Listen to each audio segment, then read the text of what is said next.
I was up at our remote cabin for the weekend, while my husband was off on a business trip. It was supposed to be a relaxing getaway, just me in the quiet of the woods. But things took a turn for the worse when night fell. I was getting ready for bed, just brushing my teeth and getting into my pajamas, when I heard something outside. At first, I thought it was just an animal, maybe a raccoon or a deer. But then I heard the footsteps, slow and deliberate, crunching on the gravel outside the cabin. I froze, my heart pounding in my chest as I tried to listen for any other sounds.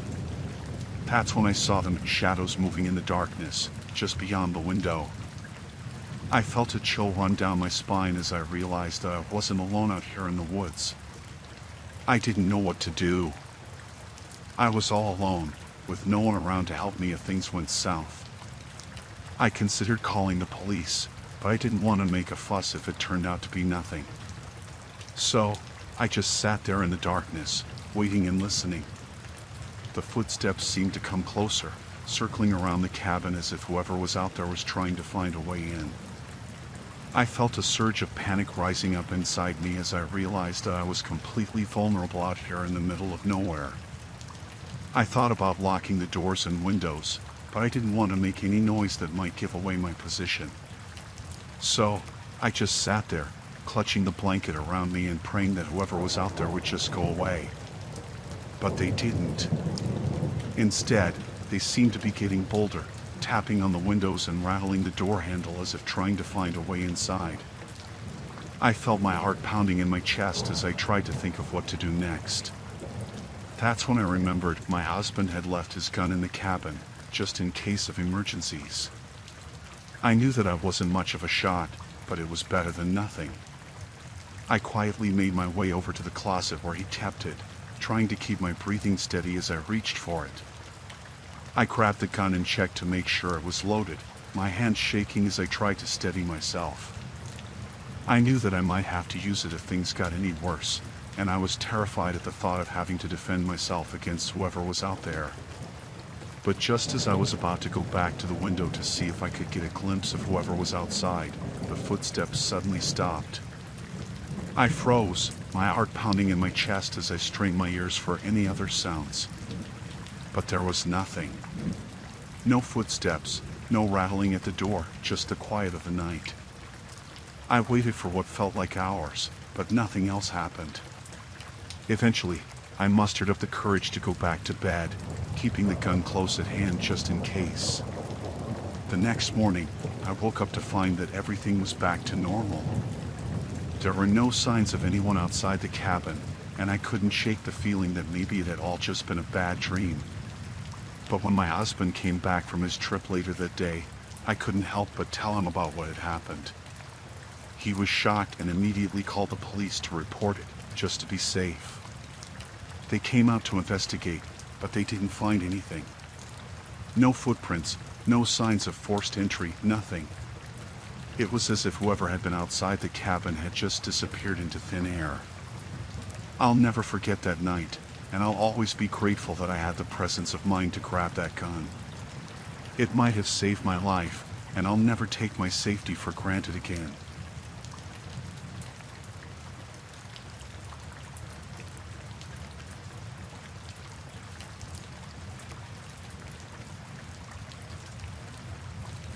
I'm an elderly man living in a retirement home, and I've seen my fair share of strange things over the years.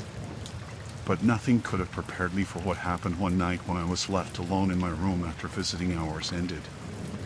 As I drifted off to sleep, I felt a sense of unease settling over me, like someone was watching me from the shadows. I tried to shake off the feeling, telling myself that it was just my imagination running wild in the darkness. But then, as if on cue, I woke up to find a figure standing at the foot of my bed, their silhouette illuminated by the soft glow of the night light. I froze, my heart pounding in my chest as I stared at the intruder in shock. They stood perfectly still, their features obscured by the darkness as they watched me with an intensity that sent chills down my spine. For a moment, I was too terrified to move, too paralyzed by fear to even call out for help. But then, with a surge of adrenaline, I mustered up the courage to speak. "Who are you?" I demanded, my voice trembling with fear as I confronted the mysterious figure. But to my horror, they didn't respond.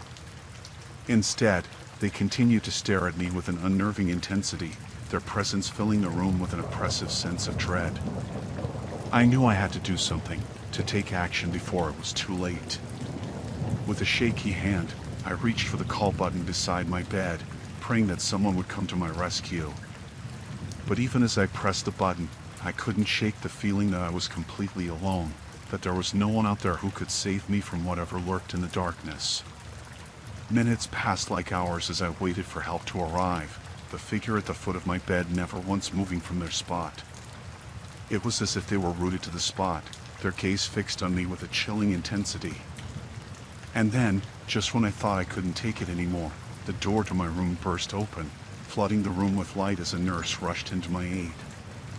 She found me trembling in bed, my eyes wide with fear as I pointed to the figure at the foot of my bed. But when she turned to look, there was nothing there, just an empty space where the intruder had been standing moments before. I tried to explain what had happened, to tell her about the mysterious figure that had appeared in my room. But she just chalked it up to a bad dream, a trick of the imagination brought on by the stress of being alone in the dark. But I knew better. I knew that what I had seen was real, that there was something lurking in the shadows, waiting to strike when I least expected it. From that night on, I made sure to keep the lights on at all times, to banish the darkness and the things that lurked within it.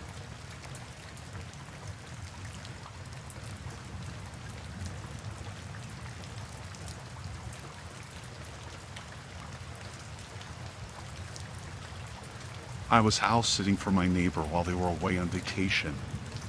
It was a quiet neighborhood, and I didn't expect anything out of the ordinary to happen. But one night, while I was watching TV in the living room, I heard someone knocking on the front door. At first, I thought it might be a prank or maybe just the wind. But when the knocking continued, I started to feel uneasy. I hesitated for a moment, then got up to answer the door. When I opened it, there was no one there. I peered into the darkness, but the street was empty. I shrugged it off, thinking it must have been my imagination playing tricks on me. I closed the door and went back to the living room, trying to shake off the feeling of unease that had settled over me. But just as I was starting to relax, I heard the knocking again. This time, it was louder, more insistent. I froze, my heart pounding in my chest. I didn't want to answer the door, but I couldn't ignore it either. With trembling hands, I made my way back to the front door and cautiously opened it. Again, there was no one there. I scanned the street, but it was deserted. I felt a chill run down my spine as I closed the door and locked it securely.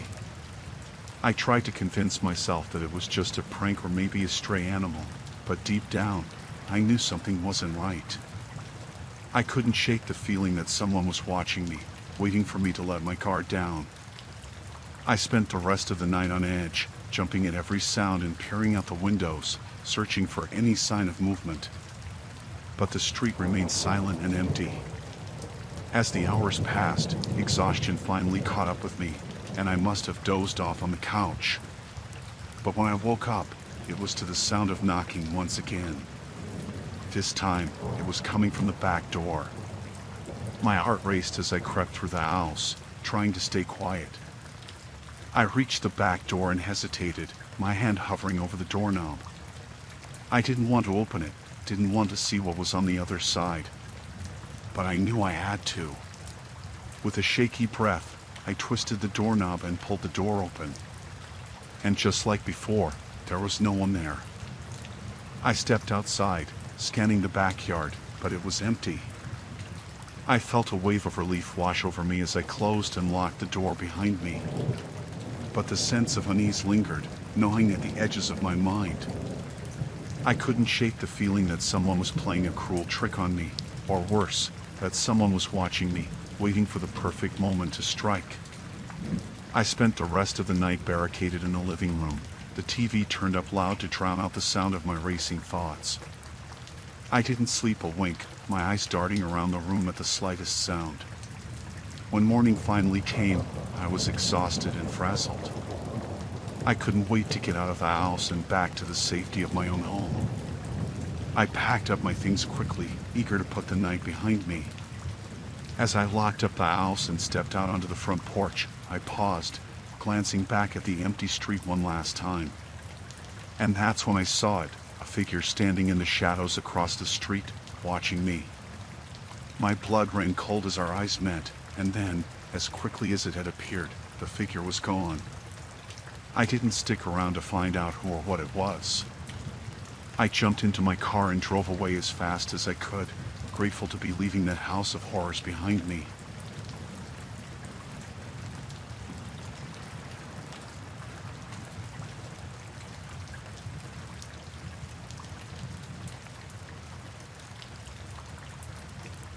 I was sound asleep, tired after a long day at work. Suddenly, I woke up to a faint whispering sound. At first, I thought it was just my imagination, but then I heard it again, someone whispering my name from the other side of my bedroom door. My heart started racing as I lay there in the darkness, listening intently. I couldn't make out what the voice was saying, but it sounded urgent, almost desperate. I tried to convince myself that it was just a dream, but deep down, I knew that something wasn't right. With trembling hands, I reached for my phone on the bedside table, ready to call the police if things took a turn for the worse. But as I fumbled with the buttons, the whispering stopped abruptly, leaving me alone in the silence of my apartment. I lay there for what felt like hours, too scared to move. Every creak of the floorboards, every gust of wind outside, made me jump. I kept telling myself that I was being paranoid, that there was a logical explanation for what I had heard, but I couldn't shake the feeling of unease that had settled over me. Eventually, exhaustion got the better of me, and I must have drifted off to sleep again. When I woke up the next morning, everything seemed normal. The sun was shining, birds were chirping outside, and there was no sign of anyone or anything out of the ordinary. But the memory of the whispering lingered in the back of my mind, haunting me like a shadow. I couldn't shake the feeling that someone had been in my apartment last night, watching me, waiting for me to let my guard down. I tried to push the thought aside and go about my day as usual, but every little noise made me jump. I kept checking the locks on the doors and windows, making sure that everything was secure. I even considered calling in sick to work, just so I wouldn't have to leave the safety of my apartment. But I knew that I couldn't let fear control me. I had to be brave, face whatever was out there head on. So, I forced myself to leave the apartment, to go about my day as if nothing had happened. But deep down, I knew that things would never be the same again. That night, as I lay in bed, I couldn't shake the feeling of dread that hung over me like a dark cloud. I kept the lights on, too afraid to close my eyes and risk hearing that whispering voice again. But no matter how hard I tried to stay awake, sleep eventually overtook me. I don't know how long I slept for, but when I woke up, it was to the sound of my bedroom door creaking open. My heart stopped as I sat up in bed, my eyes wide with fear. There, standing in the doorway, was a figure silhouetted against the darkness of the hallway. I froze, too scared to move, too scared to even breathe. But then, to my relief, the figure stepped forward into the light, revealing itself to be my neighbor from across the hall. She looked just as terrified as I felt, her eyes wide with fear. She explained that she had heard the whispering too, that she had come to check on me, to make sure that I was okay. We both laughed nervously, relieved to find that we weren't alone in our fear. Together, we searched the apartment, but we found nothing out of the ordinary. No signs of forced entry, no intruders hiding in the shadows. It was as if the whispering voice had never been there at all. But despite our best efforts to convince ourselves that it was just a figment of our imagination, the fear lingered. We both knew that something strange had happened that night, something that we couldn't explain. From that day on, I made sure to keep my doors locked at all times.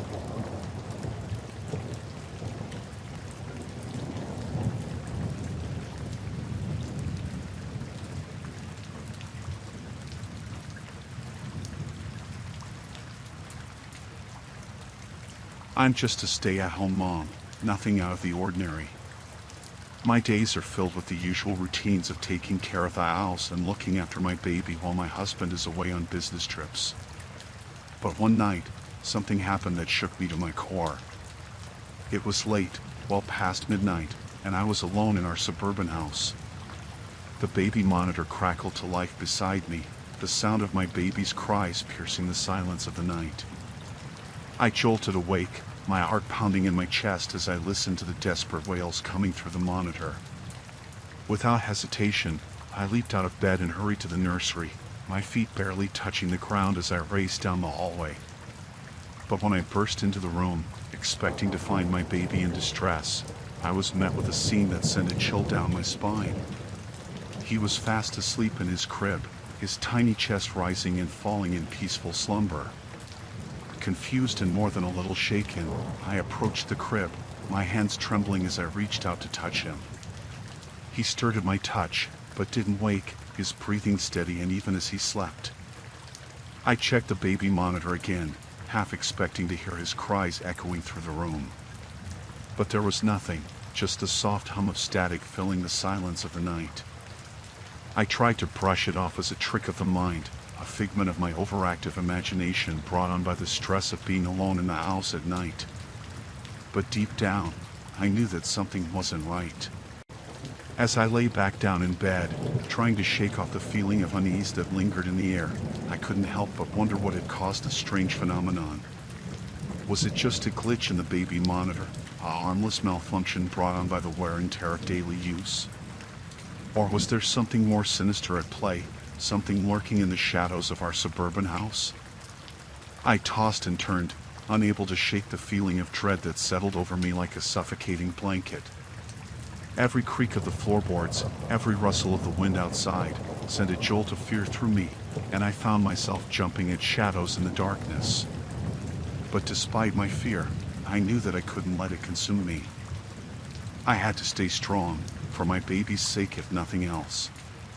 With a deep breath, I forced myself to relax, telling myself that it was just my imagination running wild in the darkness. But then, just as I was beginning to drift off to sleep, I heard it again. The sound of my baby crying, echoing through the baby monitor with a desperation that sent shivers down my spine. I shot out of bed, my heart pounding in my chest as I raced to the nursery once more. But when I arrived, my baby was still fast asleep in his crib, oblivious to the terror that gripped me. I checked the baby monitor again, but there was nothing, just the same static-filled silence that had greeted me before. I tried to brush it off as a glitch, a harmless hiccup in the system that had nothing to do with me or my baby. But deep down, I knew that wasn't true. There was something in our house, something lurking in the shadows, watching and waiting for its chance to strike. With a sense of dread weighing heavily on my shoulders, I retreated back to bed, pulling the covers tight around me as I tried to shut out the fear that threatened to consume me. Hours passed, but it felt like an eternity as I lay there in the darkness, my mind racing with thoughts of what could be lurking in the shadows of our suburban house. But just as I was beginning to lose hope, the first light of dawn began to filter through the curtains, casting a warm glow over the room and banishing the darkness that had plagued me all night.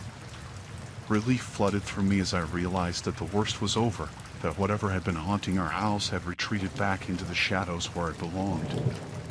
With a sense of gratitude, I drifted off to sleep, the sound of my baby's peaceful breathing filling the room as I finally succumbed to the embrace of slumber. When I woke up the next morning, the events of the previous night felt like nothing more than a distant dream, a hazy memory that I couldn't quite grasp. But deep down, I knew that it had been real, that something had been watching me from the shadows, waiting for its chance to strike.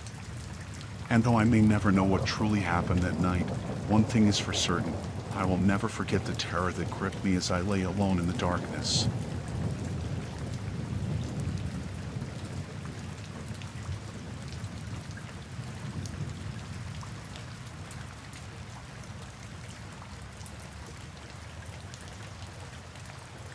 It was just another quiet evening in our rural farmhouse. My wife and I were enjoying a peaceful night at home, savoring the tranquility of the countryside. But then, out of nowhere, we heard it, a faint but unmistakable sound coming from the depths of the house. At first, we tried to ignore it, chalking it up to the creaks and groans that old houses tend to make. But as the minutes passed, the noise grew louder and more persistent. It sounded like someone was moving around down there, shuffling and scraping against the floorboards. With a sense of unease gnawing at us, we exchanged a worried glance before mustering up the courage to investigate. Slowly, cautiously, we made our way to the basement door, our hearts pounding in our chests. To our horror, we found the door wide open, gaping like a hungry mouth into the darkness below. We were certain we had locked it earlier, so the sight sent a shiver down our spines. With trembling hands, I reached for the light switch and flicked it on, illuminating the stairway leading down into the basement. The light revealed nothing but empty space, but the feeling of dread lingered in the air like a thick fog. Summoning all our courage, we descended the stairs, each creak of the wooden steps echoing loudly in the silence. As we reached the bottom, we scanned the dimly lit room, searching for any sign of intruders. But aside from the usual clutter, old furniture, stacks of boxes, and cobwebs clinging to the walls, there was nothing out of the ordinary. No signs of forced entry, no indication that anyone had been down here. Confused and on edge, we exchanged nervous glances, unsure of what to do next. Should we call the police? Or was it just our imaginations playing tricks on us? As we stood there, grappling with our fear and uncertainty, the noise suddenly started up again, louder this time, more insistent. It sounded like footsteps, heavy and deliberate, echoing through the darkness. With a sinking feeling in the pit of my stomach, I realized that we were not alone in the basement. Someone, or something, was down here with us, lurking in the shadows. Heart pounding, I called out, my voice trembling with fear. "Who's there?" But there was no response, only the sound of footsteps drawing closer, closer. In a panic, we scrambled back up the stairs, desperate to escape whatever lurked below. I slammed the basement door shut behind us, locking it securely this time, but the sense of dread lingered like a dark cloud over our heads. We debated whether to call the police, but without any evidence of a break-in, we knew they wouldn't take us seriously. And besides, what could they do?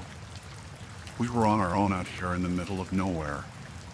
For the rest of the night, we huddled together in our bedroom, too terrified to sleep, listening intently for any more signs of intruders. But aside from the occasional creak of the floorboards and the howling of the wind outside, the house remained silent. Morning finally dawned, casting a pale light into the room and dispelling some of the darkness that had gripped us during the night. With a sense of relief, we ventured downstairs, half expecting to find the basement door wide open again.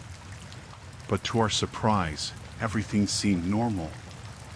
The door was still locked, and there were no signs of anyone or anything having been down there. As the day wore on, we tried to put the events of the previous night behind us, chalking it up to our imaginations running wild. But deep down, we couldn't shake the feeling that something wasn't right. To this day, we still don't know what happened that night, whether it was a prowler, an animal, or something more sinister.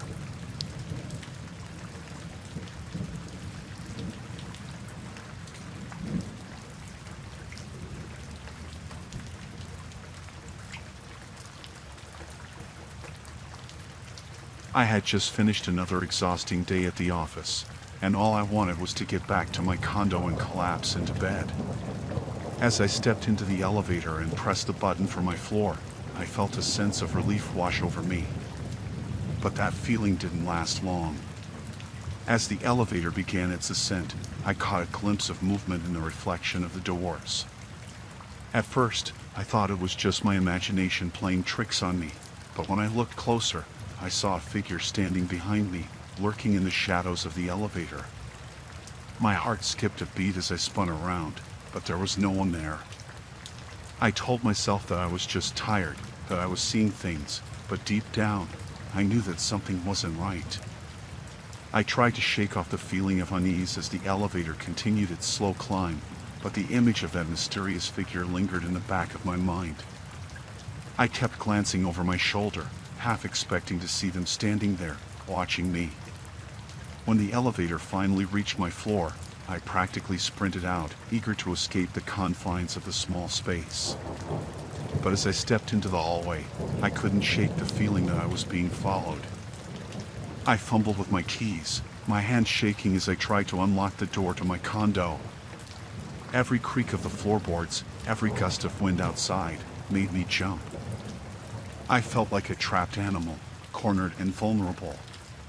Finally, I managed to get the door open and practically threw myself inside, slamming it shut behind me. I leaned against the door, gasping for breath, my heart pounding in my chest. I told myself that I was just being paranoid, that there was a logical explanation for what I had seen. But as I stood there in the darkness of my condo, I couldn't shake the feeling that something was terribly wrong. I spent the rest of the night on edge, jumping at every little noise, every shadow that flickered across the walls. I tried to distract myself with work, with TV, with anything to take my mind off of what had happened, but it was no use.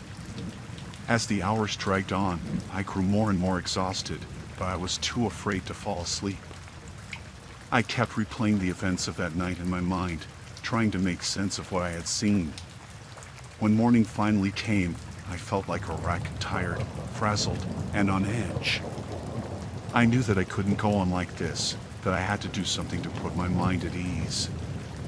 I decided to talk to the building manager to see if there had been any reports of suspicious activity in the building.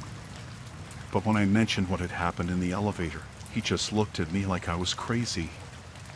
He assured me that there was nothing to worry about, that it was probably just a glitch in the security camera system. But deep down, I knew that wasn't the case. I couldn't shake the feeling that I was being watched, that someone was out there, waiting for the perfect moment to strike.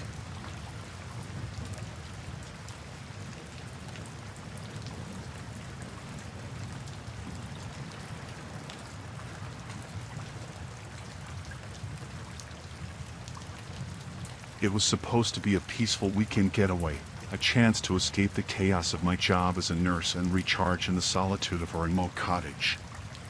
Nestled deep in the countryside, surrounded by nothing but trees and silence, it seemed like the perfect retreat. But on the second night, as I lay in bed listening to the soft patter of rain against the window, I heard it, a faint tapping, like someone tapping their fingernails against glass. At first, I dismissed it as just the sound of the rain, but when it persisted, I couldn't ignore it any longer. Curiosity mingled with apprehension. I dragged myself out of bed and made my way to the window. Peering out into the darkness, I half expected to see a branch tapping against the glass in the wind. But what I saw chilled me to the bone. There, illuminated by the dim light from inside, was a face, a pale, ghostly visage staring back at me with empty eyes. My heart leaped into my throat, and I stumbled back in shock, my mind racing with fear. For a moment, I stood frozen in place, unable to tear my eyes away from the haunting sight outside. But then, with trembling hands, I mustered up the courage to pull back the curtain and investigate. To my horror, there was nothing there, just the empty darkness of the night, the rain still falling steadily against the window pane. I blinked, convinced that I must have imagined it, but the memory of that chilling face lingered in my mind like a nightmare. Shaken but determined to prove to myself that it was just my imagination, I stepped outside into the cool night air. The rain soaked through my clothes, plastering my hair to my face, but I barely noticed as I scanned the area around the cottage for any sign of intruders. But aside from the rustle of the trees in the wind, there was nothing, no footsteps, no whispers, nothing to indicate that anyone else was there. I felt a surge of relief wash over me, convincing myself that I had just been spooked by the darkness and the rain. But as I turned to go back inside, I heard it again, the tapping, louder this time, more insistent. My blood turned to ice in my veins as I realized that the sound was coming from behind me, from the window of the cottage. Heart pounding, I slowly turned around, half expecting to see the face staring back at me once more. But to my relief and growing horror, there was nothing there, just the empty darkness of the cottage interior. With a sense of mounting dread, I crept closer to the window, my pulse pounding in my ears. And then, as I peered through the glass, I saw it, a figure lurking in the shadows, its features obscured by the darkness. Adrenaline surged through my veins as I stumbled back in shock, my mind racing with fear. Who, or what, was out there, watching me from the darkness? And why had they chosen me as their target? With trembling hands, I fumbled for my phone, desperate to call for help. But as I dialed 911, I realized with a sinking feeling that there was no signal out here in the wilderness, no way to reach the outside world for help. Panic rising in my chest, I stumbled backwards, my mind racing with fear and uncertainty. Should I stay and confront whatever was out there, or should I flee into the night and hope to escape whatever horrors awaited me?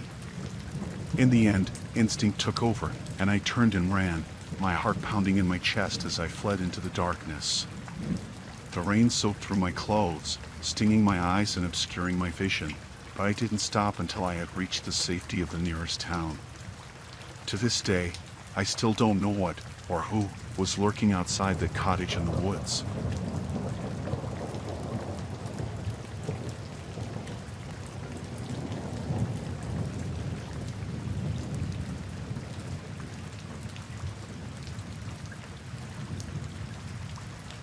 I'm house-sitting for a colleague while they're on sabbatical, and let me tell you, this place gives me the creeps. It's a sprawling Victorian mansion, old and creaky, with more rooms than I know what to do with. The first night was uneventful, but last night was something else. I was sitting in the living room, grading papers, when I heard footsteps echoing through the empty halls. At first, I thought it was just my imagination, but then I heard the unmistakable sound of a door slamming shut somewhere upstairs. I froze, my heart pounding in my chest. I told myself it was just the house settling, that old buildings make all sorts of weird noises, but deep down, I knew that wasn't the case. I debated whether to investigate or just pretend like nothing happened and go back to my work. But curiosity got the better of me, and I found myself creeping up the stairs, my footsteps echoing through the silent house. Every creak of the floorboards, every gust of wind rattling the windows, sent shivers down my spine. I felt like I was being watched, like there was something lurking in the shadows, waiting to pounce. I made my way down the dimly lit hallway, my heart racing with each step. As I reached the top of the stairs, I saw a door standing wide open at the end of the hallway, a faint light spilling out from within. I approached cautiously, my hand trembling as I reached out to push the door open further. What I saw inside made my blood run cold. The room was empty, but there was a chill in the air that sent goosebumps racing across my skin. I could feel ice boring into me from every corner of the room, watching my every move. I wanted to run, to get out of there as fast as I could, but something kept me rooted to the spot. I felt like I was being drawn in, like there was something in that room that wanted me there. I mustered up every ounce of courage I had and stepped inside, my heart pounding in my chest. The air grew colder with each passing second, and I could feel the hairs on the back of my neck standing on end. And then, just as suddenly as it had started, it stopped. The footsteps, the slamming doors, all of it was like it had never happened. I stood there for a moment, trying to catch my breath, trying to make sense of what had just happened. I wanted to leave, to get out of there and never look back, but something compelled me to stay. I couldn't shake the feeling that there was something in that house, something dark and sinister, lurking just out of sight. I spent the rest of the night on edge, jumping at every little noise, every shadow that flickered across the walls. I tried to convince myself that it was all just my imagination, that there was a rational explanation for what had happened, but deep down, I knew that wasn't the case. When morning finally came, I couldn't get out of there fast enough. I packed up my things and practically ran out the door, vowing never to set foot in that house again.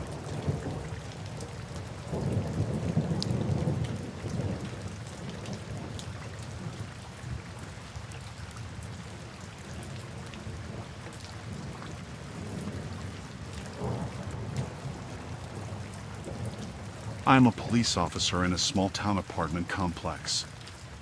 After a late shift, I return home, exhausted and ready to unwind. The night is quiet as I enter my apartment, the only sound the soft hum of the air conditioning. As I settle in for the night, I hear something strange, the sound of someone trying to pick the lock on my front door. My heart skips a beat as I freeze in place, listening intently to the rhythmic clicks and scrapes coming from the other side. Instinct kicks in, and I reach for my gun, my hand shaking slightly as I prepare for the worst. I'm trained for situations like this, but nothing can fully prepare you for the fear that grips you when danger lurks just outside your door. With adrenaline coursing through my veins, I creep toward the door, careful to make as little noise as possible. Every creak of the floorboards feels like an eternity as I inch closer to the source of the sound. Finally, I reach the door, my heart pounding in my chest as I steel myself for what lies on the other side. With a deep breath, I throw open the door, my gun raised and ready to fire. But to my surprise, there's no one there. The hallway is empty, the only evidence of the intruder's presence the faint scrape marks on the lock. Confused and more than a little shaken, I step into the hallway, my eyes scanning the area for any sign of movement. But there's nothing, just the eerie silence of the night. I check the lock, confirming that it's secure before retreating back into my apartment, my mind racing with questions. Who would try to break into my home, and why? As I ponder the possibilities, a sense of unease settles over me like a heavy blanket. The thought of someone lurking just outside my door fills me with a creeping dread, and I find it hard to shake the feeling that I'm being watched. But despite my fear, I know that I can't let it consume me. I'm a police officer, trained to handle situations like this with calm and composure. With a deep breath, I force myself to relax, telling myself that it was just a random act of vandalism or perhaps a mistake. But deep down, I know that it was something more, something sinister lurking just beyond the edge of my vision. For the rest of the night, I keep a close eye on my surroundings, my senses heightened as I wait for any sign of trouble. But the night passes without incident, and soon, the first light of dawn begins to filter through the windows, banishing the darkness that had plagued me all night.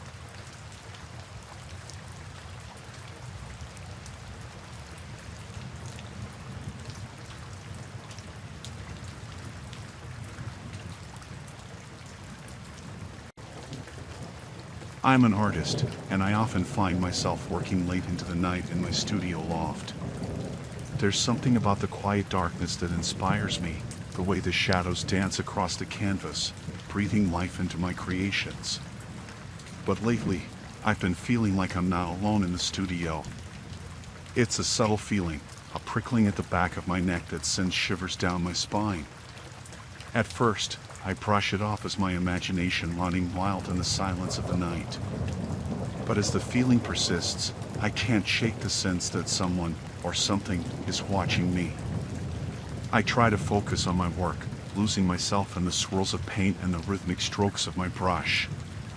But every now and then, I catch movement out of the corner of my eye, a fleeting glimpse of something, or someone, lurking just beyond the edge of my vision. It's unnerving, to say the least, but I try to push the feeling aside, telling myself that it's just my mind playing tricks on me in the darkness. But then, one night, as I'm hunched over my canvas, lost in the flow of creation, I feel it, a presence in the room, heavy and oppressive, like a weight pressing down on my chest. I freeze, my heart pounding in my chest as I slowly turn around, expecting to see someone, or something, standing in the doorway. And there he is, a figure, tall and shadowy, framed against the dim light of the hallway. For a moment, our eyes meet, and I'm paralyzed with fear, unable to move or speak. But then, in the blink of an eye, he's gone, disappearing into the darkness as if he was never there at all. I'm left standing there, trembling and alone, the echoes of his presence lingering in the air like a ghost. I try to convince myself that it was just a trick of the light, that there's no one else in the studio with me. But deep down, I know the truth. I'm not alone, and whatever, or whoever, is watching me is not of this world. Terrified, I gather my courage and make my way to the door, my heart pounding in my chest as I peer out into the hallway. But there's no one there, just the empty expanse of the studio, bathed in darkness. I want to run, to flee from this place and never look back. But something holds me back, a nagging sense of curiosity that compels me to stay and confront whatever, or whoever, is haunting me. With trembling hands, I reach for my phone, my fingers fumbling as I dial 911, my voice shaking as I explain the situation to the operator on the other end. Within minutes, the police arrive, their voices echoing through the studio as they search for any sign of the intruder. But they find nothing, no trace of the man who was standing in the doorway, no evidence that anyone else was ever here. I'm left feeling shaken and vulnerable, my sense of safety shattered by the encounter. But as the police reassure me that they'll increase patrols in the area, I feel a glimmer of hope. Maybe, just maybe, I'll be able to put this nightmare behind me and move on with my life.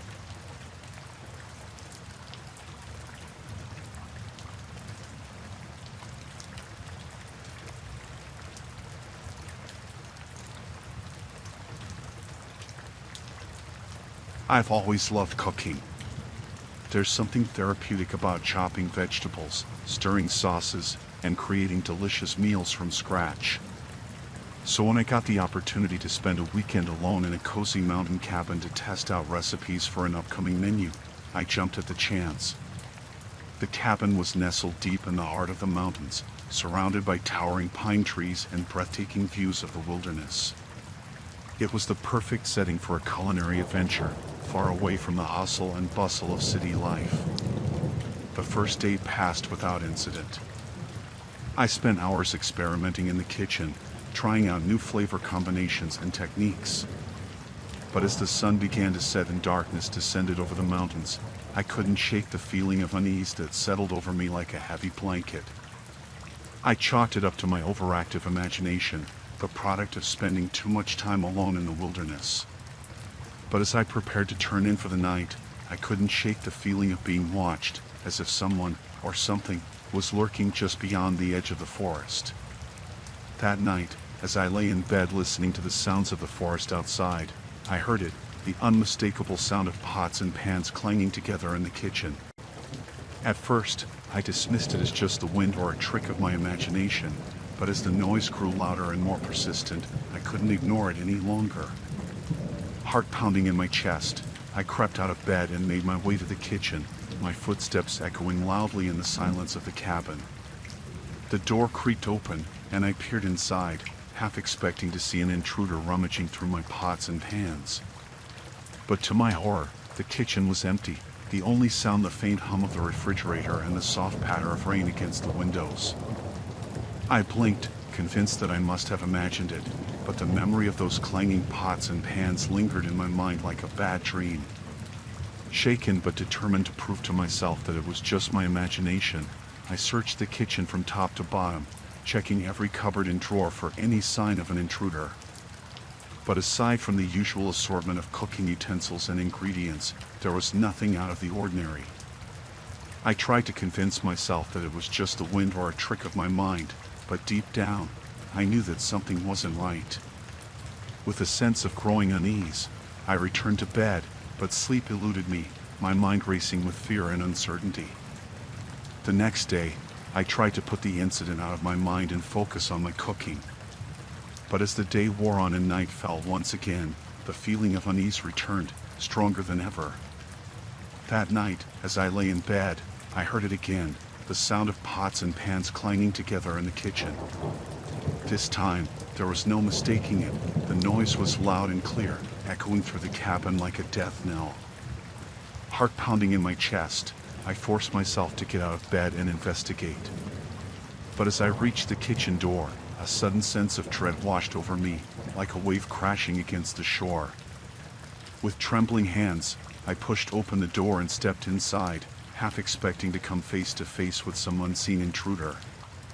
But once again, the kitchen was empty, the only sound the soft hum of the refrigerator and the distant howl of the wind. I searched the kitchen from top to bottom, desperate for any sign of an intruder, But there was nothing, no sign of forced entry, no footprints in the mud outside, nothing to indicate that anyone else had been there.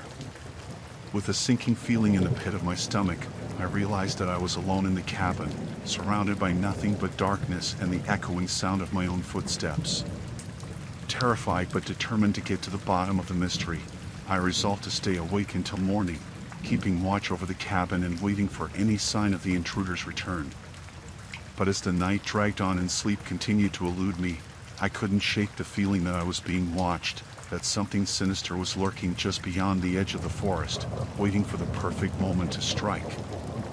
Exhausted and afraid, I spent the rest of the night huddled in bed, listening to the sounds of the forest outside and praying for the first light of dawn to break through the darkness. And when morning finally came, I packed my bags and fled the cabin, desperate to escape whatever unseen horror lurked within its walls. To this day, I still don't know what, or who, was responsible for the mysterious clanging pots and pans in the kitchen.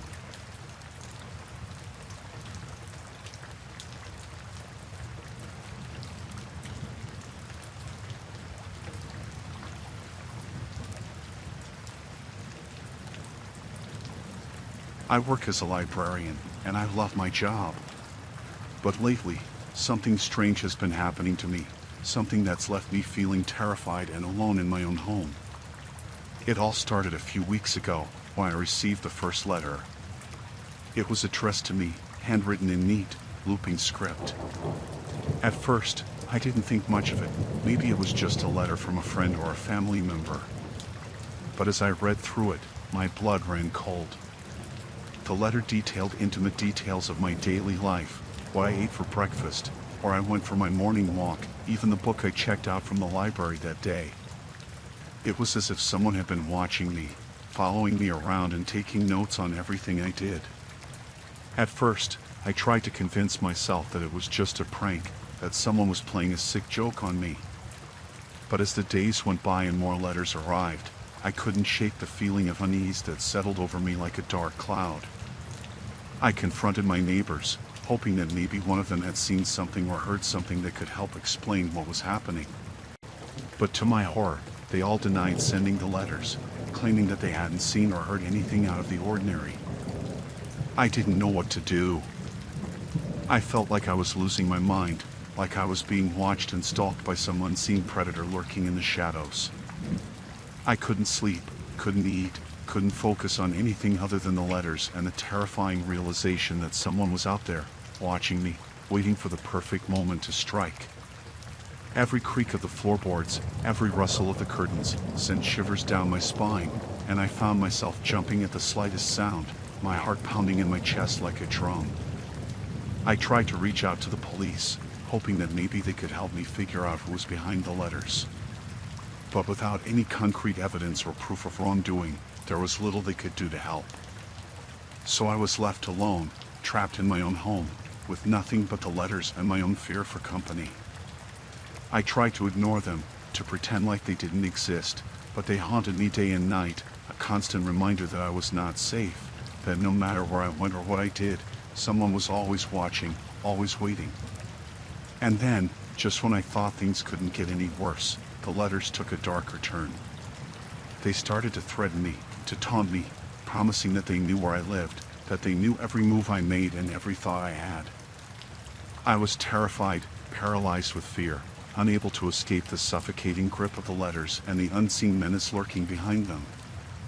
I didn't know who to turn to or where to go for help, and I felt like I was running out of options, running out of time.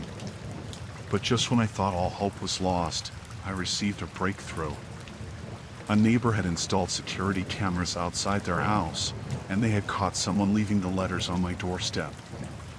The police were able to track down the culprit, a disturbed individual with a history of stalking and harassment. They were arrested and charged with multiple counts of harassment, and I was finally able to breathe a sigh of relief, knowing that I was safe from harm. It took me a long time to recover from the trauma of the experience, to feel safe in my own home again. But with the support of my friends and family, I was able to put the ordeal behind me and move on with my life.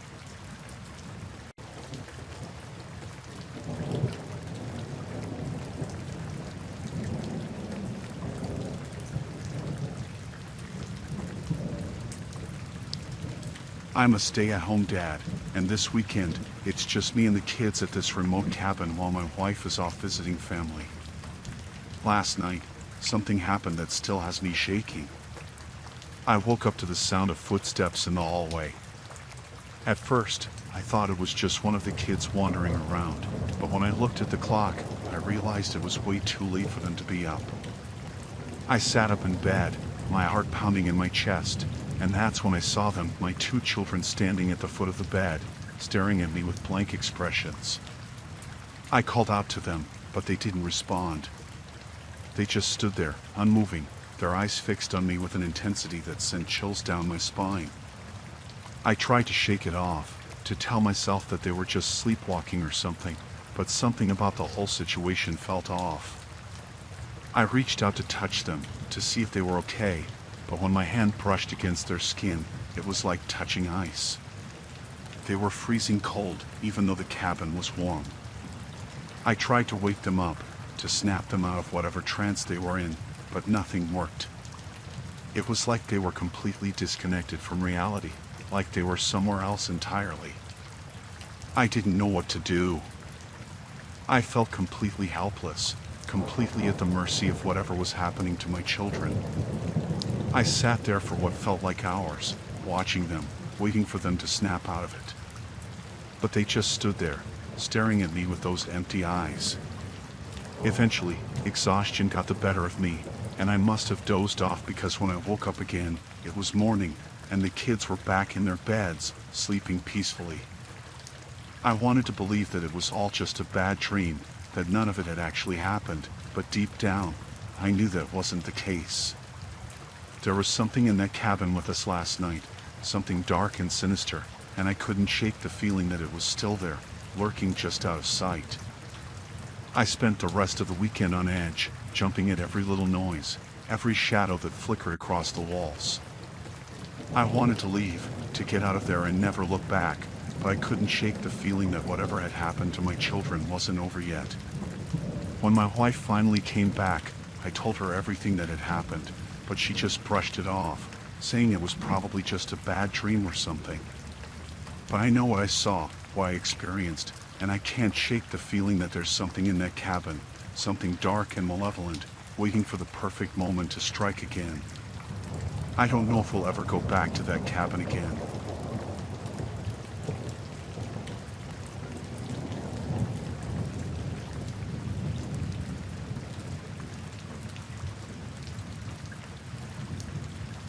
I live in a shared apartment with my roommates, and this weekend, I found myself home alone. It's not unusual. My roommates often have plans or go out of town, leaving me to fend for myself. I was in the shower when it happened. The sound of water cascading down filled the bathroom, drowning out the world beyond the curtain. That's when I heard it, a whisper, soft and barely audible, coming from the other side of the bathroom door. At first, I thought it was just my imagination playing tricks on me, the sound of the water mingling with the silence of the apartment. But then I heard it again, my name, whispered in a voice that sent shivers down my spine. I froze, the hairs on the back of my neck standing on end as I strained to listen. But the whispering had stopped, leaving nothing but the steady drumming of the shower to fill the silence. I tried to brush it off, telling myself that it was just the creaks and groans of an old apartment building settling into the night. But deep down, I knew that something wasn't right. I hurried through my shower, my heart pounding in my chest as I stepped out onto the tiled floor. I listened intently, but there was nothing, no whispering, no sound of movement from beyond the bathroom door. I wrapped a towel around myself and tiptoed out into the hallway, my senses on high alert as I scanned the dimly lit apartment for any sign of intruders. But everything seemed normal. The living room was empty, the lights casting long shadows across the floor as they flickered in the darkness. I tried to convince myself that I was just being paranoid, that there was no one else in the apartment with me. But as I made my way to my room, I couldn't shake the feeling of unease that lingered in the air. I locked the door behind me and climbed into bed, pulling the covers up tight around me as I tried to push the events of the evening out of my mind. But as I lay there in the darkness, my thoughts kept returning to the whispering in the bathroom. Who could it have been? And why were they calling my name? I tried to tell myself that it was just a prank, that one of my roommates was playing a trick on me. But deep down, I knew that it was something more sinister, something that I couldn't explain away with logic or reason. I tossed and turned, unable to shake the feeling of dread that settled over me like a suffocating blanket. Every creak of the floorboards, every rustle of the wind outside, sent a jolt of fear through me, and I found myself jumping at shadows in the darkness. But despite my fear, I eventually drifted off to sleep, the exhaustion of the day catching up with me at last. I woke with a start, the sound of footsteps echoing through the apartment. I lay there in the darkness, frozen with fear as I listened to the sound of someone moving around outside my room. I wanted to scream, to call out for help, but fear held me paralyzed, my voice stuck in my throat as I waited for whatever was out there to make its move. But then, just as suddenly as it had started, the footsteps stopped, replaced by an eerie silence that hung heavy in the air. I lay there for what felt like hours, too afraid to move, too afraid to even breathe as I waited for the dawn to break and chase away the darkness. And then, finally, as the first light of dawn filtered through the blinds, I summoned the courage to get out of bed and investigate.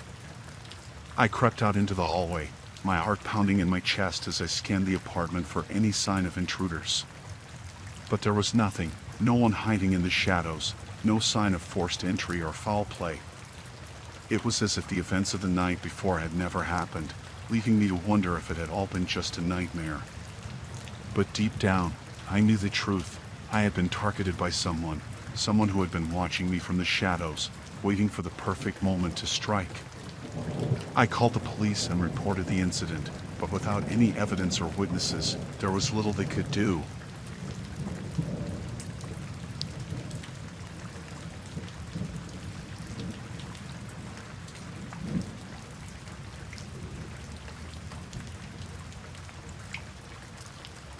I rented this secluded cottage in the woods to focus on my writing, to find inspiration in the peace and quiet of nature. But last night, something happened that shook me to my core, something that I still can't quite explain. It was late, well past midnight, and I was sitting at my desk, lost in the world of my novel. That's when I heard it, the sound of footsteps on the stairs leading up to the attic. At first, I brushed it off as my imagination playing tricks on me, but then I heard it again, louder this time, more distinct. My heart pounding in my chest, I slowly made my way to the staircase, my hand trembling as I reached for the banister. With each step I took, the sound of the footsteps grew louder, echoing through the silent house like a drumbeat. I reached the top of the stairs and pushed open the door to the attic, my breath catching in my throat as I peered into the darkness. And that's when I saw him, a strange man standing in the shadows, his eyes gleaming in the dim light. For a moment, we just stood there, staring at each other in silence. And then, without a word, he turned and disappeared into the darkness, leaving me alone in the attic, my heart racing, my mind spinning with fear and confusion. I didn't know what to do. Should I call the police? Should I pack up and leave? But before I could make a decision, I heard the sound of footsteps again, this time coming from the stairs leading down to the main floor. My heart in my throat, I crept down the stairs, my eyes scanning the darkness for any sign of movement. And that's when I saw him, the same man, coming down from the attic, his footsteps echoing through the silent house like a death knell. I knew I had to get out of there, to escape before it was too late. With trembling hands, I grabbed my phone and my keys, my heart pounding in my chest as I made my way to the front door. But just as I reached for the handle, I heard a voice behind me, the man's voice, cold and menacing, sending chills down my spine. "Where do you think you're going?" he said, his words dripping with malice. I didn't answer. I didn't dare to turn around. I just grabbed the handle and flung the door open, running out into the night, my heart racing, my breath coming in ragged gasps. I didn't stop running until I reached the main road, where I flagged down a passing car and begged the driver to take me to the nearest police station. I told them everything about the cottage, about the strange man in the attic, about the terror that had consumed me. The police launched an investigation, but they never found any sign of the man or any evidence that he had ever been there. Some of them even suggested that I had imagined the whole thing, that it was just a figment of my overactive imagination. But I know what I saw. I know what I heard. And I'll never forget the fear that consumed me that night.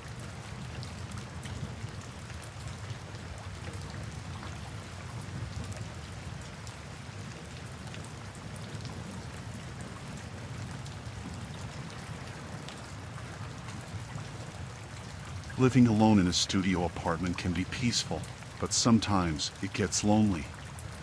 Last night, I was awakened from a deep sleep by the sound of knocking on my door. It was the middle of the night, and I couldn't imagine who would be visiting at such an hour. I groggily got out of bed and stumbled to the door. Peering through the peephole, I saw a figure standing outside, a man wearing a mask. My heart skipped a beat as fear shot through me. Who was this person, and what did they want from me? Despite my apprehension, I cautiously unlocked the door and cracked it open slightly, keeping the chain lock in place. The man in the mask stood there, his features obscured by the darkness and the mask he wore. He spoke in a low, gravelly voice, his words barely audible over the pounding of my heart. He said he needed help, that he was lost and confused, and that he needed to come inside. But something about his demeanor set off alarm bells in my mind.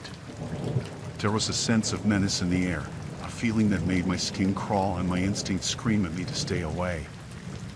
I told him that I couldn't help him, that he needed to leave, but he refused to take no for an answer. He grew more insistent, banging on the door and demanding to be let in. Terrified, I slammed the door shut and locked it, my hands shaking as I backed away. I didn't know what to do. I was alone, with no one to turn to for help. For what felt like hours, I sat huddled in my apartment, listening to the sound of the man pounding on the door and shouting threats at me from the other side. But eventually, the noise stopped, replaced by an eerie silence that hung heavy in the air. I cautiously approached the door and peered through the peephole, but the man was gone, vanished into the night without a trace. I breathed a sigh of relief, but the fear lingered, gnawing at the edges of my mind as I tried to make sense of what had just happened. I called the police and reported the incident, but there was little they could do without any evidence or leads. They advised me to stay inside and lock my doors, and to call them immediately if the man returned. I spent the rest of the night on edge, jumping at every sound and casting nervous glances at the door. Sleep was out of the question. Every time I closed my eyes, I saw the man's masked face looming in the darkness, his threats echoing in my mind. When morning finally came, I felt a sense of relief wash over me. The light of day brought with it a renewed sense of safety, and I vowed never to answer the door to strangers again. But as the days passed, the memory of that night lingered, haunting me like a shadow that refused to fade. I couldn't shake the feeling that the man in the mask was still out there, watching and waiting for his chance to strike again. I installed extra locks on my door and invested in a security system, but the sense of unease never truly went away. Every time I heard a noise outside my apartment or caught a glimpse of a shadowy figure in the darkness, my heart would race and my palms would grow clammy with fear. But despite my fears, life went on. I continued with my studies, went to work, and tried to put the events of that night behind me. Months passed without incident, and I began to relax, telling myself that the man in the mask was nothing more than a figment of my imagination, a nightmare brought to life by fear and paranoia. What do you think?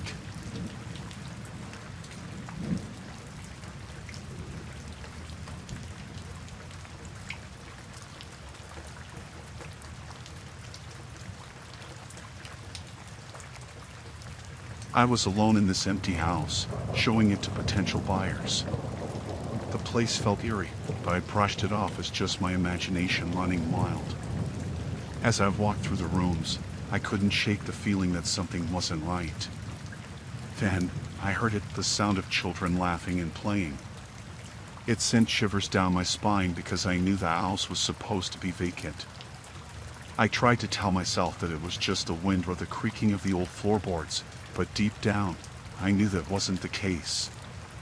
The laughter seemed to be coming from all around me, echoing through the empty rooms and corridors.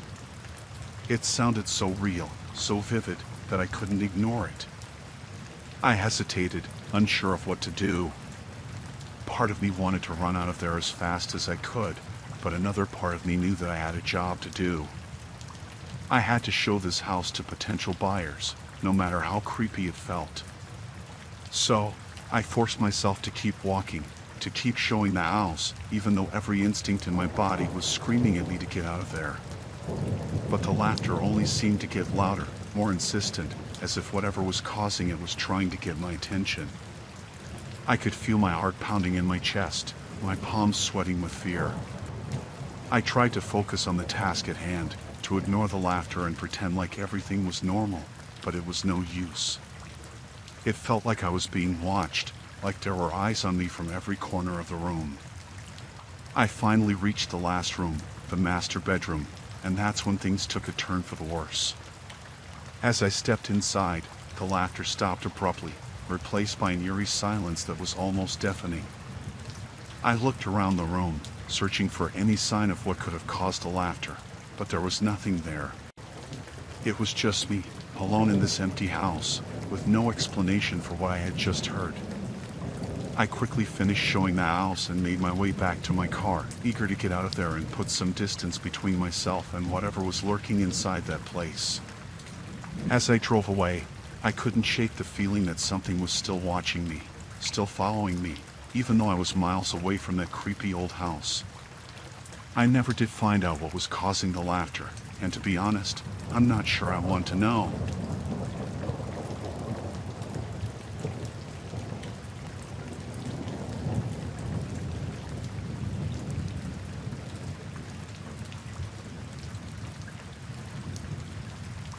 I was sitting in my living room, trying to unwind after a long day at work, when the phone rang. I picked it up, expecting to hear a friend or family member on the other end, but instead, I was met with silence. I said hello a few times, but there was no response. Just as I was about to hang up, a voice spoke up low, almost a whisper, but filled with malice.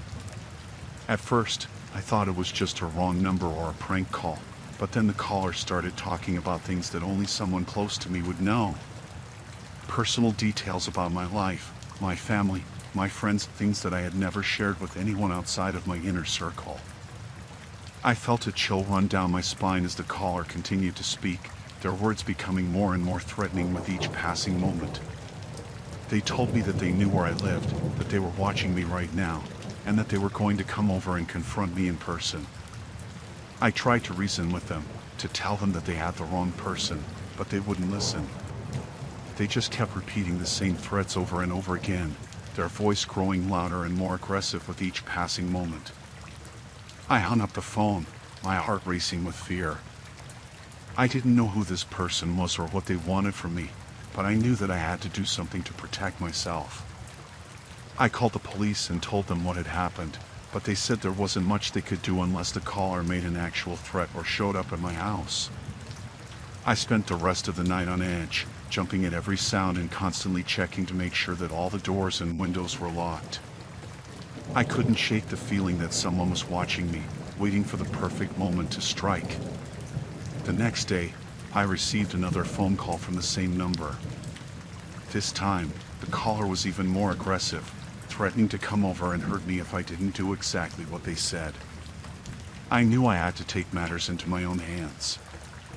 I called a friend and asked them to come over and stay with me until the police could figure out who was behind these calls. As we waited for the police to arrive, I couldn't help but feel a sense of dread wash over me. Who was this person?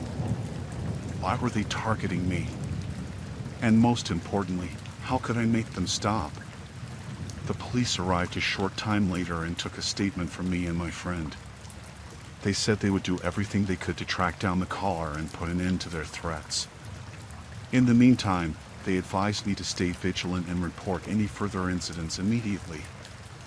Days turned into weeks, and the phone calls eventually stopped. The police never did find out who was behind them, but I was grateful that they had stopped and that I could finally start to feel safe in my own home again. But even now, years later, I still can't shake the feeling of unease that those calls left behind. The fear that someone out there is watching, waiting for the perfect moment to strike.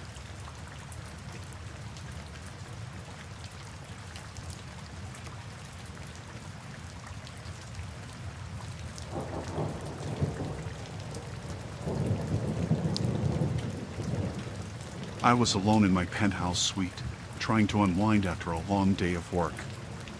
The city lights twinkled outside my window, casting eerie shadows across the room. That's when I heard it, the sound of someone pacing back and forth in the hallway outside my door.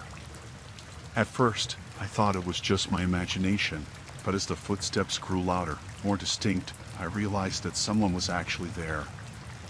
My heart began to race as I approached the door, my hand trembling as I reached for the handle. I hesitated for a moment, my mind racing with fear and uncertainty. Should I open the door? Should I call the police? But before I could make a decision, there was a knock, 3 sharp raps that echoed through the silent hallway. With a sense of dread, I slowly opened the door, my eyes widening in shock as I came face to face with my neighbor, his eyes wild with anger, a weapon clutched tightly in his hand. I took a step back, my heart pounding in my chest as I tried to make sense of what was happening. "What are you doing here?" I stammered, my voice barely above a whisper. He didn't answer. Instead, he just stood there, staring at me with a look of intense hatred, his grip tightening on the weapon in his hand. And then, without warning, he lunged forward, his eyes blazing with fury. I stumbled backward, my mind reeling with fear and confusion as I tried to defend myself against the sudden attack. But just as I thought all hope was lost, I heard a voice, the voice of another neighbor, calling out from down the hall. "Is everything okay?" they shouted, their voice filled with concern.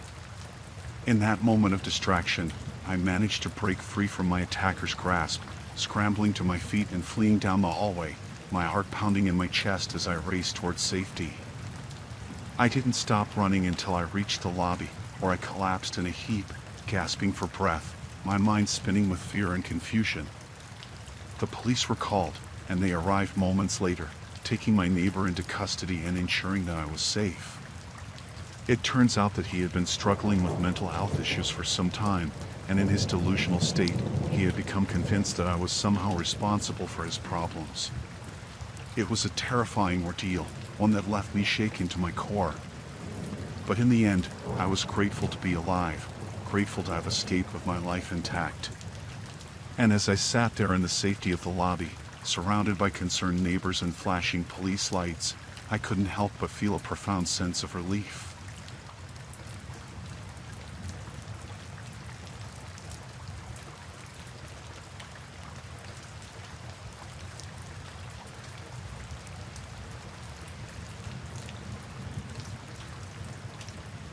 I live alone in a high-rise apartment, and lately, things have been getting strange. It all started a few weeks ago when I began receiving threatening emails from an anonymous sender. At first, I thought it was just spam or some kind of prank, but the messages quickly escalated from vague threats to specific details about my life.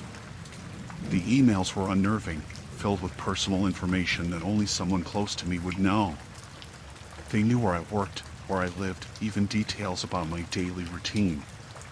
It was like they were watching me, waiting for the perfect moment to strike.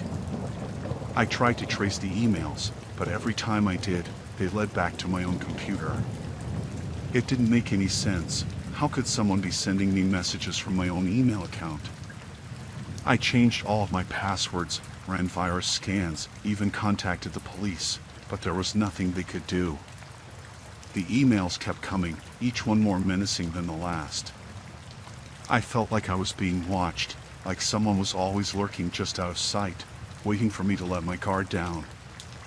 I started to avoid going out alone, always looking over my shoulder and jumping at the slightest sound. But no matter how careful I was, the emails kept coming, each one more threatening than the last. They knew everything about me, my fears, my weaknesses, even my deepest secrets. I began to feel like I was losing my mind, like I was trapped in a nightmare with no way out.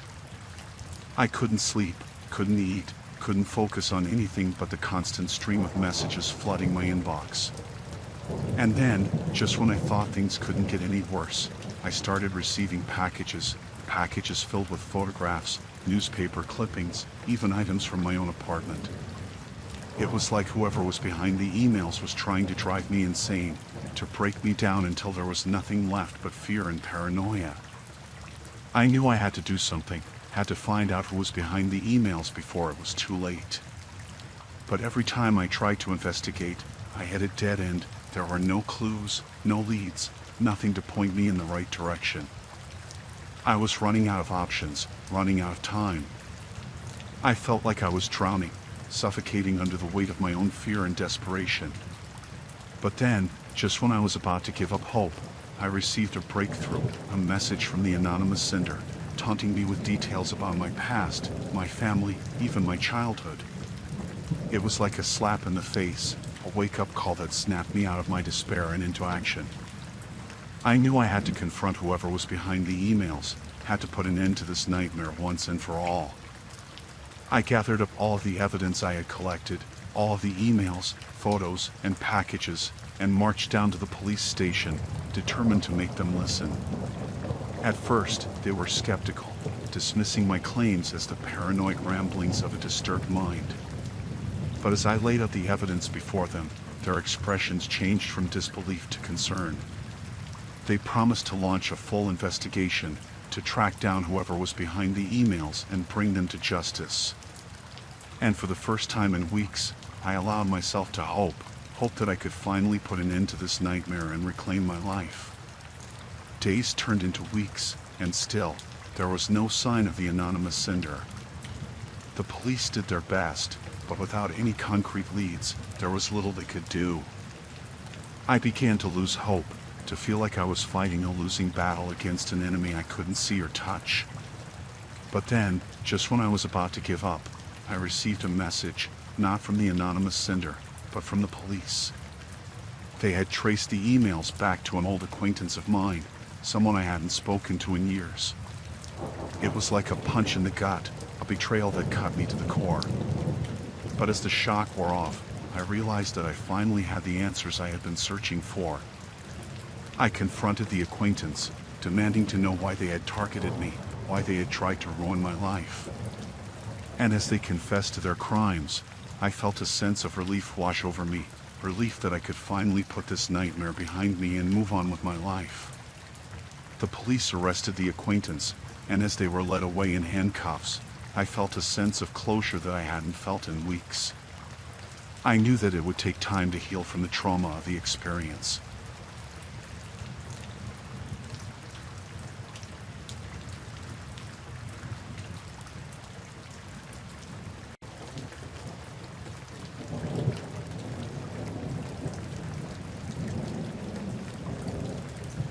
I've always loved my modern condo.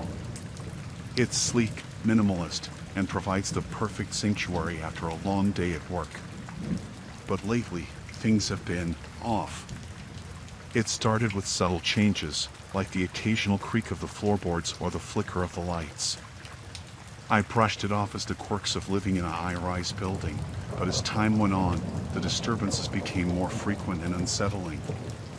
One night, as I was settling into bed, I noticed a strange fluctuation in temperature.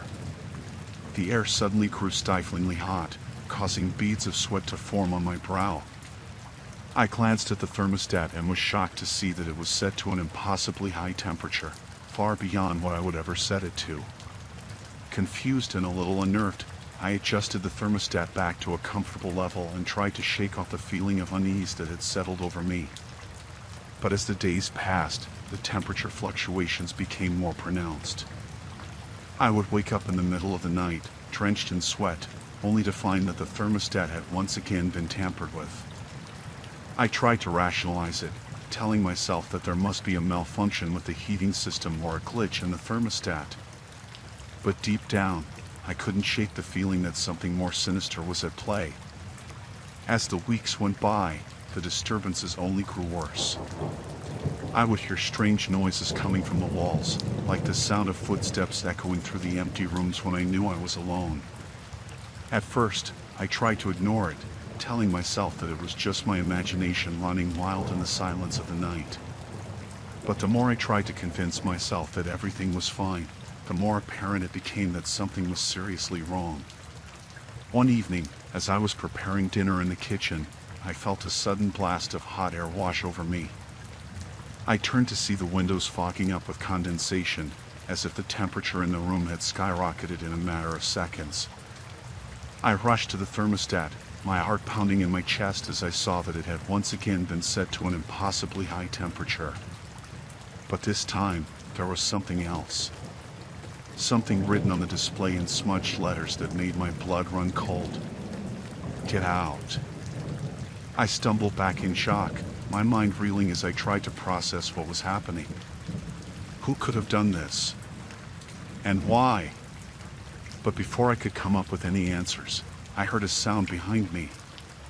A low, guttural growl that seemed to emanate from the walls themselves. I turned to see a figure standing in the doorway, shrouded in darkness. For a moment, I froze, unable to move as fear coursed through my veins like ice water. But then, with a surge of adrenaline, I bolted from the room, my heart pounding in my chest as I raced toward the door.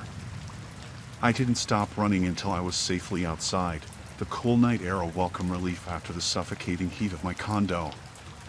As I stood there, trying to catch my breath, I realized that I had to get help.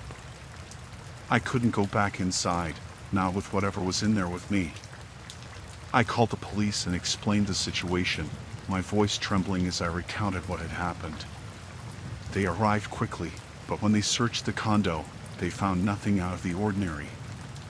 I tried to explain that someone had been in my apartment, that they had tampered with the thermostat and left a chilling message behind. But without any evidence, there was nothing they could do. In the end, I was left to pick up the pieces on my own. I moved out of the condo soon after, unable to shake the feeling of dread that had settled over me like a dark cloud. To this day, I still don't know what happened in that apartment. I don't know who was responsible or why they targeted me.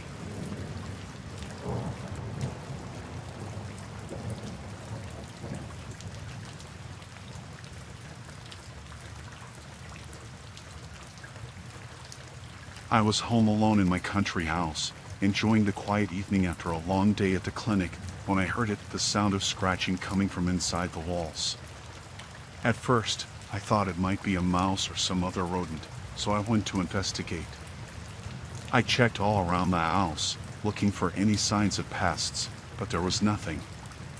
No droppings, no chewed wires or holes in the walls, nothing that would suggest that there was anything living in there. But the scratching continued, growing louder and more insistent with each passing moment. It sounded like whatever was making the noise was trying to claw its way out from inside the walls, desperate to escape. I tried to ignore it, telling myself that it was just my imagination playing tricks on me, but the scratching wouldn't stop. It echoed through the empty house, filling every room with its eerie sound. I couldn't take it anymore. I grabbed a flashlight and went outside to see if I could find anything that might be causing the noise. I searched the perimeter of the house, shining my light into every nook and cranny, but there was nothing out of the ordinary. No animals, no signs of disturbance, just the quiet darkness of the night. I was starting to feel foolish, like I was chasing after shadows, when I heard it again, the scratching, louder than ever, coming from directly behind me. I spun around, shining my flashlight into the darkness, but there was nothing there. Just the empty expanse of the backyard, stretching out into the night. I felt a shiver run down my spine as I realized that whatever was making the noise wasn't outside, it was inside the house, right behind me. I hurried back inside, my heart pounding in my chest, and started searching every room, determined to find the source of the scratching once and for all. But no matter where I looked, I couldn't find anything. It was like the sound was coming from everywhere and nowhere at the same time, echoing through the empty halls of the house. I started to feel like I was going crazy, like the scratching was driving me to the brink of insanity. I couldn't eat, I couldn't sleep, all I could think about was finding out what was making that noise. I considered calling a pest control company, but I knew they wouldn't be able to help me. Whatever was causing the scratching wasn't a normal pest, it was something else, something far more sinister. I spent hours scouring every inch of the house, tearing apart furniture and ripping up floorboards in a desperate attempt to find the source of the noise.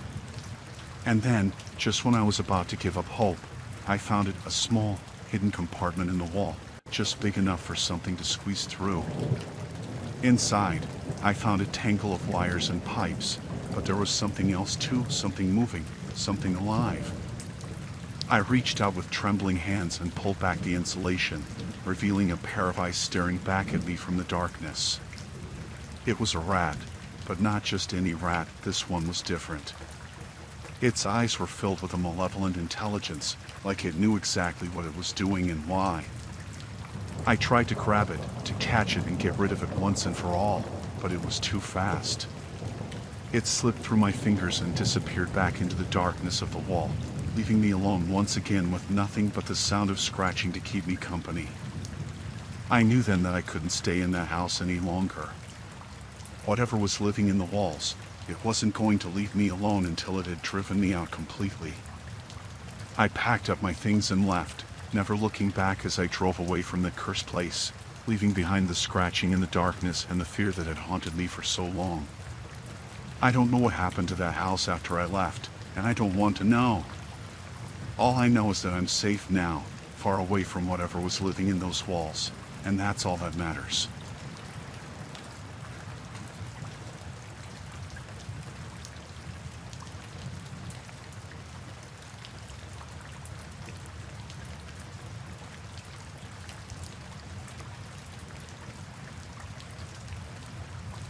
I was sitting in my city condo, enjoying a quiet evening after a long day at work when the doorbell rang. I wasn't expecting any visitors, so I hesitated before getting up to answer it. When I opened the door, there was no one there, just a package lying on the doorstep. I picked it up and brought it inside, feeling a sense of unease creeping over me. The package was addressed to me, but there was no return address, no indication of who it was from or why it had been sent. Curiosity got the better of me, and I tore open the package to see what was inside. My heart skipped a beat when I saw what it contained: a photograph of myself, taken from outside my window. I felt a chill run down my spine as I looked at the photo, trying to make sense of it. How had someone taken this picture? And why had they sent it to me? I glanced out the window, half expecting to see someone standing there, watching me from the shadows. But there was no one, just the empty street below and the distant hum of city traffic. I tried to shake off the feeling of unease that was creeping over me, telling myself that it was just a prank, that there was a logical explanation for everything. But deep down, I couldn't shake the feeling that something wasn't right. I decided to call the police, just to be safe. Maybe they could help me figure out who had sent the package and why. But when I picked up the phone, I hesitated. What if this was all just a misunderstanding? What if I was overreacting? In the end, I decided to wait and see if anything else happened before getting the police involved. Maybe whoever had sent the package would come forward and explain themselves, or maybe it was just a one-time thing. But as the night wore on, I couldn't shake the feeling of unease that had settled over me. Every creak of the floorboards, every gust of wind outside, seemed to fill me with a sense of dread. I tried to distract myself, turning on the TV and flipping through the channels, but nothing could shake the feeling that I was being watched, that someone was out there, lurking in the shadows, waiting for the right moment to strike. Eventually, exhaustion won out over fear, and I decided to call it a night. I locked all the doors and windows, double-checking each one to make sure they were secure before heading to bed. But sleep eluded me, and I tossed and turned for hours, my mind racing with thoughts of who could have sent the package and why. Finally, as the first light of dawn began to creep through the curtains, I drifted off into a fitful sleep. When I woke up, it was to the sound of my phone ringing. I crockily reached for it, still half asleep, and answered it without checking the caller ID. "Hello?" I said, my voice hoarse with sleep. There was a pause on the other end of the line, and then a voice spoke, low and menacing. "I told you I'd come for you," it said, sending a shiver down my spine. I dropped the phone in shock, my heart pounding in my chest. How had they found me? What did they want? I stumbled out of bed and ran to the window, but there was no one there, just the empty street below and the distant hum of city traffic. I felt a surge of panic rising inside me, threatening to overwhelm me. I needed to get out of there, to find somewhere safe where I could hide until I figured out what was going on. I grabbed my keys and my wallet, not bothering to grab anything else, and ran out the door, not stopping until I was halfway down the block. I didn't know where I was going, just that I needed to get as far away from that condo as possible. I ducked into the nearest coffee shop and collapsed into a seat, my hands shaking as I tried to catch my breath. I must have looked a mess, because the barista came over to ask if I was okay. I tried to explain what had happened, but my words came out in a jumbled mess, barely coherent. The barista looked concerned and offered to call the police, but I shook my head, not wanting to involve them unless absolutely necessary. Instead, I called a friend and asked if I could stay with them for a few days until I figured out what was going on. They agreed without hesitation, and I spent the next few days holed up in their spare room, too afraid to leave the house. Eventually, the fear began to fade, replaced by a sense of determination. I wasn't going to let whoever had sent that package scare me away from my own home. I went back to the condo, this time with a plan. I installed security cameras around the perimeter of the building, hoping to catch whoever was stalking me in the act. And sure enough, a few days later, the cameras caught something, a shadowy figure lurking in the alley behind the building, watching my every move. I called the police and showed them the footage, but by the time they arrived, the figure was gone, disappearing into the night without a trace. But even though they never caught whoever was behind it, knowing that I had proof of what had been happening was enough to give me some peace of mind.